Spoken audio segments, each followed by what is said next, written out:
Hello friends, welcome to my channel Ayesha official. इस video में अब हम आज डिस्कस करेंगे जो यूटिलिटी अप्रोचेज हैं, ordinal, cardinal, indifference curve, budget line और कंज्यूमर इक्विलिब्रियम। ये बहुत इंपॉर्टेंट पॉइंट है जिनको आज हम डिस्कस करेंगे। तो सबसे पहले यूटिलिटी क्या होती है? Anything that satisfy human want is called utility. Utility mean anything that satisfy human wants is called utility. And what is difference between utility and usefulness? Utility mean satisfaction, usefulness means benefit. Utility present in everything, but usefulness never present in everything. And define marginal utility: the extra utility or satisfaction which consumer get from additional unit of a specific product. It's mean जो extra utility होती है जब हम कोई और unit, जब consumer use करता है one additional unit of a specific product is called marginal utility. And total utility, the utility derived from all the unit of commodity consumed by consumer is called total utility. The utility derived from all the unit of commodity consumed by consumer is called total utility. और उसके बाद हमारे पास लाज आते हैं. The additional unit जो है, law of dimension marginal utility क्या कहते हैं, नीचे वाला हम पढ़ेंगे. The other thing remaining the same, continuous use of a unit of commodity give less and less satisfaction till reach to zero and then become negative. पहले जो होती है, जो यूटिलिटी होती है यूनिट ऑफ कमोडिटी, वो हमें कम से कम सेटिस्फेक्शन देती है जब हम एक एडिशनल यूनिट इस्तेमाल करते हैं. फिर वो ज़ीरो पे पहुंचती है. इसके बाद भी अगर यूटिलिटी आप बढ़ाते हैं तो वो नेगेटिव हो जाती है. The additional benefit which a person drive from a given increase in stock of a commodity, यानी जो आप कमोडिटी इस्तेमाल करें उसके स्टॉक में अगर आप इंक्रीज़ करेंगे, diminishes with every increase in stock that he already has, तो वो जो होगी यूटिलिटी वो डिमेंशियस करना शुरू कर देगी. Marginal utility is equal to zero. Total utility maximum होती है तो मार्जिनल यूटिलिटी ज़ीरो होती है. And total utility decreasing at the value of marginal utility is negative. फिर law of equi marginal utility की डेफिनेशन हमारे पास है क्या? Consumer will be in equilibrium when he spend his all money income on different goods that the marginal utility of his large unit of money spent on each good is equal. In this way he drive maximum utility. यानी जो उसके पास income है उसकी जो large unit of money की जो utility है वो इक्वल होनी चाहिए जो हर गुड को इस्तेमाल करे. इसी लिहाज से वो क्या है कि यूटिलिटी उसकी मैक्सिमम होगी. अब एक बहुत इंपॉर्टेंट क्वेश्चन है indifference curve. Indifference curve is a locus of different combination of two goods. Indifference curve में दो गुड्स होती हैं एक्स और वाई पे, और give the same level of satisfaction, जो कंज्यूमर को एक जैसी सेटिस्फेक्शन देती हैं. एंड इंडिफरेंस कर्व दोनों from left to right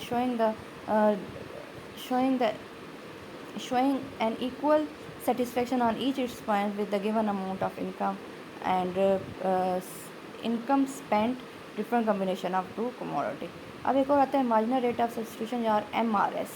MRS क्या होता है? Unit of one commodity like X that consumer is willing to give up in order to gain additional unit of another commodity X. One commodity Y है, वो उसे अगर एक, for example consumer के पास दो कमोडिटी है एक्स एंड वाई, अगर वो चाहता है कि वो एक्स के मोर यूनिट कंज्यूम करे तो उससे वाई की एक कमोडिटी छोड़नी पड़ेगी. And it still remain in the same indifference का, और एक इंडिफरेंस का के ऊपर रहते हुए it is written as MRS X Y delta Y over delta X. अगर कंज्यूमर के पास दो कमोडिटी हैं एक्स और वाई, अगर वो चाहता है कि वो एक्स के मज़ीद यूनिट कंज्यूम करे तो उससे वाई की कुछ कमोडिटी छोड़नी पड़ेंगी और एक इंडिफरेंस कर्व के ऊपर रहते हुए, और इसको कहते हैं MRS X Y equal to delta X over delta Y और delta Y over delta X. Y difference curve और convex to the region. Difference curve is convex to the region because dimension marginal rate of substitution. फिर हमारे पास आता है YRC curve is concave to the region. YIC are not intersect each other. They do not intersect each other because intersection points show different levels, which is impossible in different curve. फिर होता है Y slope of IC is negative. Slope of IC is negative because consumer has sacrificed some unit of any commodity for getting additional unit of other commodity in present of law of dimension rate of substitution. Consumer is the person who consume goods and services. और cardinal theory को classical theory इसलिए कहते हैं क्योंकि anything measure number is called cardinal. So classical कहते हैं कि utility major की जा सकती है. बजट लाइन क्या होती है? Budget line is a price line.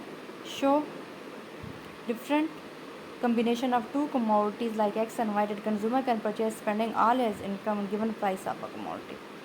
ठीक है, कंज्यूमर इक्विलिब्रियम कब होगा? Point where maximize utility is subject given income and price of a commodity. A consumer equilibrium when his budget line tangent to the highest possible indifference curve.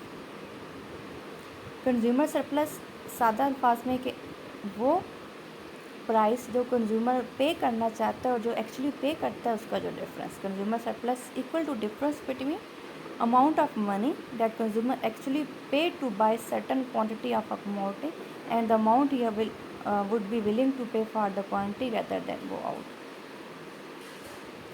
Utility is not measurable की limitation है. और ये हमारे पास थे important question. What two type of approach of utility? Cardinal utility and ordinal utility. और फिर हमारे पास आता है कि practical importance of consumer surplus. Importance for finance minister है हमारे पास. इंपॉर्टेंस फॉर मोनोपोलिस्ट है. इंपॉर्टेंस फॉर प्रोड्यूसर और ऑर्गेनाइज़र है. फिर हमारे पास relationship between total utility and marginal utility. ये इंपॉर्टेंट क्वेश्चन है कि when total utility increases marginal utility remain positive. जब हमारी टोटल यूटिलिटी बढ़ रही होती है तो हमारी जो मार्जिनल यूटिलिटी होती है वो पॉजिटिव होती है. और जब हमारी टोटल यूटिलिटी मैक्सिमम पे पहुंचती है तो मार्जिनल यूटिलिटी ज़ीरो हो जाती है. इसे अगर हम marginal utility total utility decrease करती है तो हमारी मार्जिनल यूटिलिटी नेगेटिव होना शुरू हो जाती है. तो ये थे हमारे पास इम्पोर्टेंट टर्म्स. आई होप आपको ये बड़े अच्छे से क्लियर होंगे. इससे पहले वाली वीडियो में हमने जो अर्ली इकोनॉमिस्ट थे Alfred Marshall, Adam Smith, Robert, उनकी डेफिनेशन की हैं. जो बेसिक इकोनॉमिक टर्म्स थी उनको भी डिस्कस किया है. आई होप आपको वीडियो पसंद आई. यदि वीडियो पसंद आई है तो मेरे चैनल को सब्सक्राइब लाजमी कीजिएगा. Thanks for watching. वीडियो को शेयर कीजिए. जज़ाकल्लाह.